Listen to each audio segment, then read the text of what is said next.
শনিবার সকালে তমলুক সহ একাধিক বন্যা বিধ্বস্ত এলাকাগুলিতে পরিদর্শনে গিয়েছিলেন কুণাল ঘোষ।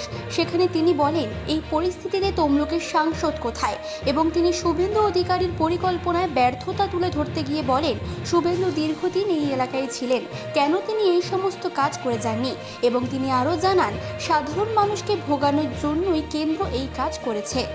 সাংসদ কোথায়?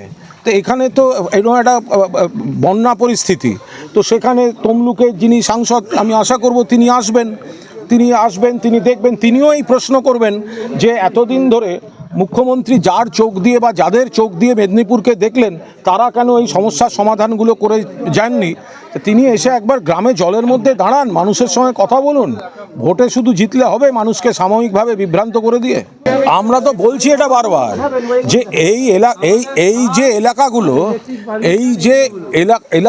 এখানকার যে এলাকার যে সমস্যা বছরের পর বছরের, একটা হচ্ছে খাল সংস্কারের একটা বিষয় রয়েছে দীর্ঘদিন ধরে পেন্ডিং, ওটা এরা বারবার ডেপুটেশন দিয়েছেন, এবং সেই জায়গাটায় দাঁড়িয়ে দীর্ঘকাল যেমন বামফ্রন্ট সরকার করেনি, পরবর্তীকালে তৃণমূল সরকার আসার পর মমতা বন্দ্যোপাধ্যায় যার চোখ দিয়ে পূর্ব মেদিনীপুরকে দেখেছেন, আপনারা সবাই জানেন মেদিনীপুরে কার চোখ দিয়ে দেখেছেন। এবার তারা যদি কাজ না করে, এখন সেই ভোগান্তিটাও চলছে এবং সেই দায়িত্বটা এসে আমাদের ঘাড়ে পড়ছে, এবং নিশ্চিতভাবে সেই কাজগুলো করা হবে। এবং আরও কিছু এই আশু সমস্যার সমাধানের জন্য স্থানীয় গ্রামবাসীদের কিছু বক্তব্য আছে, সেটা আমি সভাপতি বা যারা রয়েছেন তাদের সঙ্গে কথা বলবো। তারা যদি সমাধান করতে না পারেন, আমি জেলা শাসকের সঙ্গে কথা বলবো।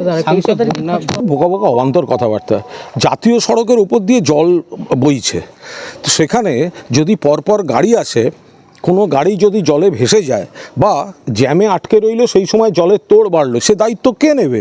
সেই কারণে গাড়ি চলাচলটা বন্ধ করা হয়েছে, জলস্তর নিয়ন্ত্রণে এসছে, তারপরে সেই জায়গাটা প্রশাসন আবার সবুজ সংকেত দিয়েছে।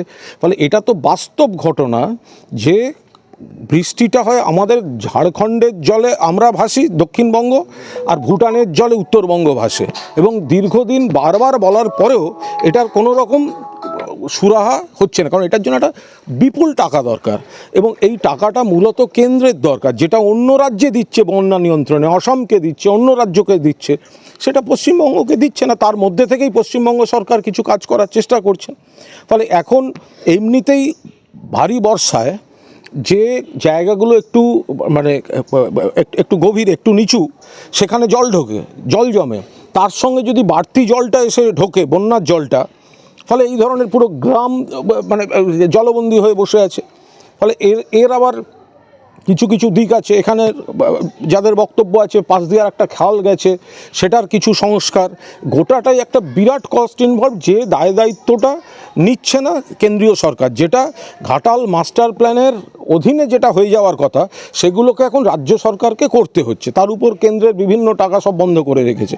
তার মধ্যে মানুষ এই ধরনের সমস্যায় পড়েছেন। মুখ্যমন্ত্রী নিজে সব জায়গায় ছুটে গেছেন, আমরা যারা তৃণমূল কংগ্রেস করি তাদেরকেও পাঠিয়েছেন। এ তো চোখে না দেখলে তো এই জিনিসগুলো বোঝা যায় না। এবার এই গ্রামের বাসিন্দাদের যা অভিযোগ, সেগুলো আমি যত তাড়াতাড়ি সম্ভব জেলা প্রশাসন এবং রাজ্য প্রশাসনের সংশ্লিষ্ট বিভাগকে জানাবো। আমরা আশা করব এবারের ভোগান্তিটাই যেন তাদের শেষ ভোগান্তি হয়, যাতে এরপরে জল নামার পর এমন কিছু কাজ হয় যাতে খানিকটা অন্তত রোধ করা সম্ভব। পুরোটা রোধ করা সম্ভব কিনা এটা আমার পক্ষে গ্যারান্টি দিয়ে বলা সম্ভব নয়, কারণ কতখানি জল ডিভিসি ছাড়বে, তার কি বা কতখানি জল এসে এই সমস্ত জায়গায় ঢুকবে, সেটা তো এইভাবে এখানে বলা সম্ভব নয়। দাদা, গ্রামবাসীরা বলছেন যে এই যে ভেড়ি করা, এটা একটা প্রধান কারণ এই জল ভোগান্তির।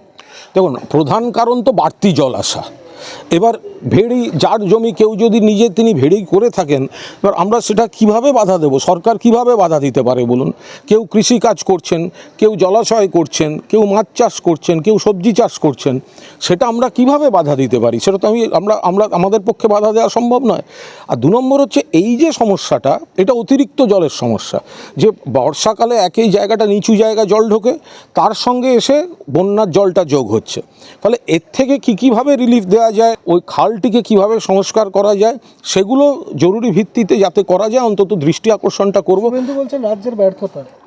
শুভেন্দুবাবু দীর্ঘদিন তো এখানে ছিলেন, এই সব এলাকা তো তিনিই দায়িত্বে ছিলেন, তিনি এই সমস্যাগুলো সমাধানটা করে যাননি কেন? উনি কি করেছেন? উনি এই যে যতদিন এই শুভেন্দু তো এই এলাকায় শুভেন্দু এবং শুভেন্দুর যারা ঘনিষ্ঠ বা তার আত্মীয় স্বজন যারা জনপ্রতিনিধি ছিলেন, নেতৃত্ব ছিলেন, এমনকি মমতা বন্দ্যোপাধ্যায় মুখ্যমন্ত্রী হওয়ার পরেও তো শুভেন্দু চোখ দিয়েই এই জেলাকে দেখেছেন।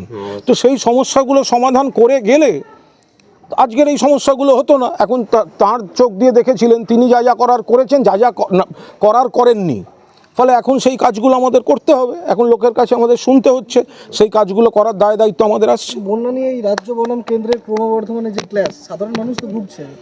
এই সাধারণ মানুষকে ভোগানোর জন্যই তো কেন্দ্র এই কাজটা করছে। আমরা তো বারবার বলছি, প্রত্যেকবার ঝাড়খণ্ডের জলে দক্ষিণবঙ্গ ডোবে আর ভুটানের জলে উত্তরবঙ্গ ডোবে। তো এইগুলোর যে মাস্টার প্ল্যান, এগুলো বন্যা প্রতিরোধের যে প্রকল্পগুলো, তার জন্য আসাম টাকা পেতে পারে, অন্য রাজ্য টাকা পেতে পারে, পশ্চিমবঙ্গকে তো টাকা কেন্দ্রীয় সরকার দেয় না। ফলে আজকে এই জায়গায় দাঁড়িয়ে মুখ্যমন্ত্রীও এই হঠাৎ যে জলটা হলো এবং ডিবিসি যে বাড়তি জল ছাড়লো, মুখ্যমন্ত্রী এসেছিলেন, সমস্ত জায়গাগুলো দেখেছেন, যা যা বক্তব্য জানিয়েছেন, এবং আমরা যারা তৃণমূল কংগ্রেস পরিবারে আছি আমাদেরকেও তিনি নির্দেশ দিয়েছেন। আমি দেবাংশু আজকে আমরা এখানে এসেছি, সঙ্গে এখানকার মেম্বারও রয়েছেন পঞ্চায়েতের। তো ফলে এই কাজগুলো দীর্ঘদিন ধরে যে কোনো কারণেই হোক হয়নি। এবার যারা দায়িত্বে ছিলেন, সেটা সিপিএমের জমানায় হোক, পরবর্তীকালে যখন তৃণমূলের জমানায় যাদের হাতে পূর্ব মেদিনীপুরের দায়িত্ব ছিল, কেউ করেননি। ফলে মানুষের ভোগান্তি চলছে, তার সঙ্গে কেন্দ্রীয় সরকার এই বাড়তি ডিবিসি জল ছাড়া এগুলো চালাচ্ছেন। দিনের শেষে মানুষ ভুগছেন, কষ্ট হচ্ছে, জলবন্দি হয়ে আছেন। আচমকা ডাক্তার ডাকলে ডাক্তার আসবে না এখানে পুকুর টুকুর সব মিশে গেছে। আর গ্রামে তো পুকুর থাকবে, তো স্বাভাবিক ব্যাপার। এখন যদি পুকুর রাস্তাঘাট সব মিলেমিশে একাকার হয়ে যায়, জলবন্দি হয়ে রয়েছে পরিবারগুলো। মানসী বসুর রিপোর্ট, চেতনা বার্তা। জেগে থাকে, জাগিয়ে রাখে।